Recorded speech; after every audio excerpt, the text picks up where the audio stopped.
Передо мной куриный шашлык. У меня здесь еще печеная картошечка, нарезанные овощи, 2 вида соусов. Аджика, как я понимаю, это очень беленькие, типа дзадзики или что-то из этого рода. Еще пока не пробовала. Я все это дело на лаваше, красиво вот так вот разложено. Да, кстати, шашлык это абсолютно такая традиционная базовое блюдо для любой кухни Кавказа.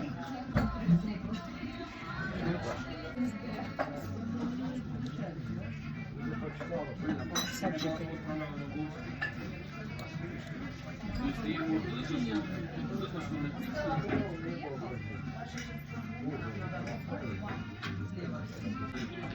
Мясо филе, но оно прям очень сочное, оно в меру прожаренное.